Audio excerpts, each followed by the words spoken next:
don't know whether you know the BBC World Service at all. They have a very popular quiz program called Just a Minute, where you have to speak without hesitation and so on. And I feel like I'm in one of those. I'll do like that. Can you hear me? No. Okay. Yes, if you need.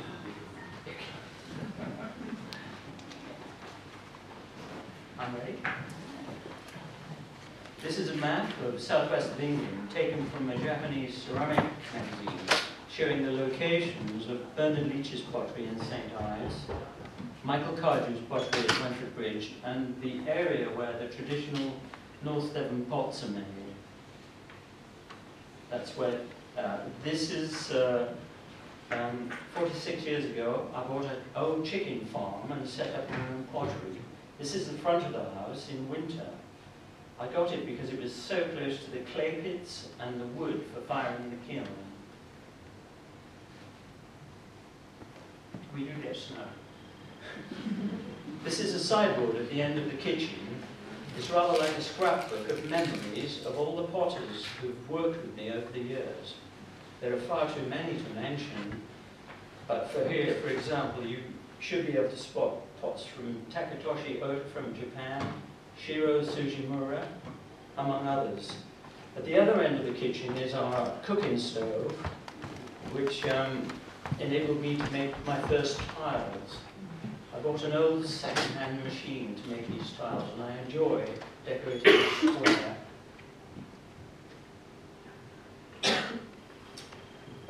Originally, I set out to be a painter. I studied fine art at Cardiff College of Art in Wales. This is one of my paintings showing my love of mark making.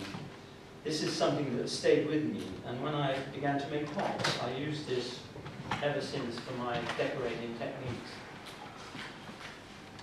This is Michael Leach.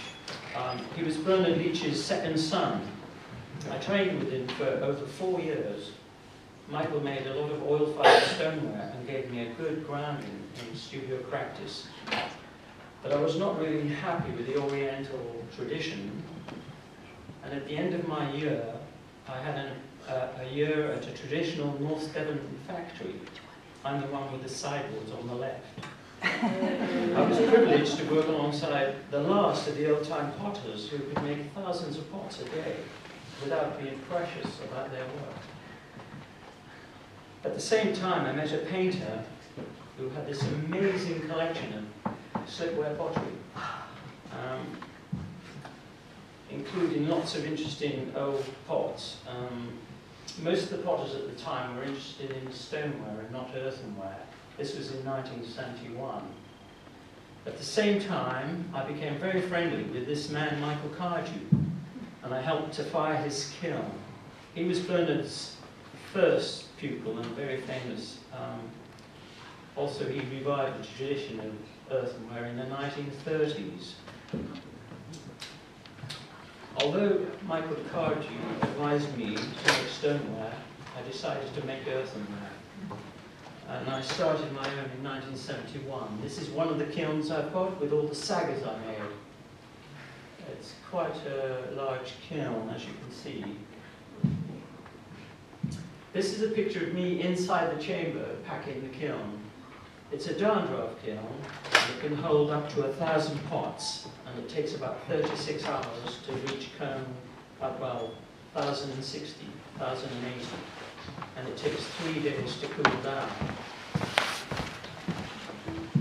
This is the inside of a bowl from one of the firings, and many people ask me why I would fire earthenware, and this gives you a good example of the results with all the interesting depth and richness of pattern, which you wouldn't get without wood firing. These are some of the local old-fashioned traditional pots at North Devon. I still think they're some of the most amazing jugs ever made, and they're obviously made by unknown craftsmen.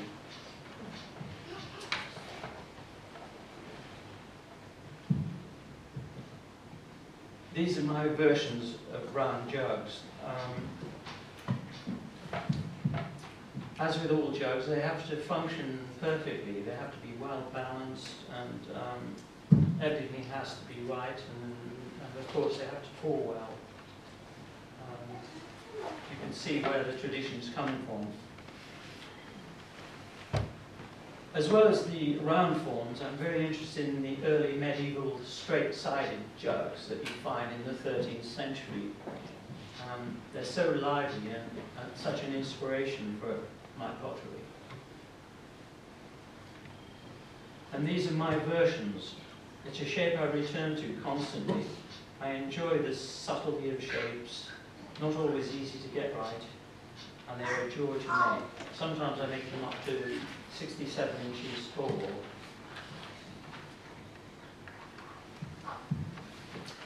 This is an English slipware dish made in the 19th century.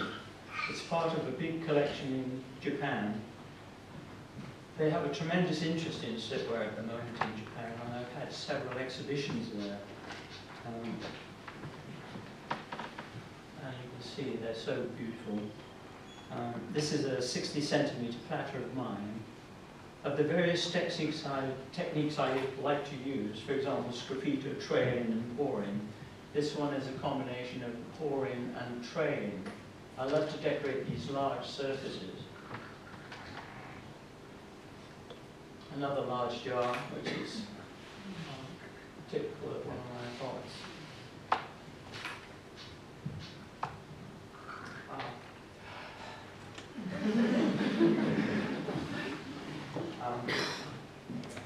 This next slide is a group of pots fresh from the kiln, being assembled to go for an exhibition, and it shows the range and shape of colours that I use.